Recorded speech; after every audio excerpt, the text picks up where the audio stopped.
Today we remember a winner as we, the people of Black Bear Hockey Nation, lost our leader. University of Maine hockey coach Shawn Walsh, who led the Black Bears to 2 national championships, passed away on this day in 2001, 15 months after being diagnosed with a rare form of cancer. He was 46 years old.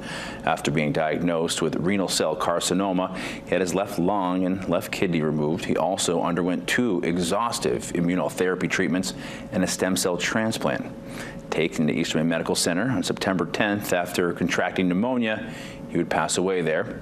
He was entering his 18th season at Maine, ranked 11th among active coaches and 19th on the overall victory list. He led the team to those 2 national championships and 7 Frozen Four appearances.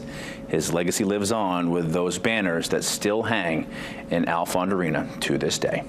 Until tomorrow, I'm Brian Salt.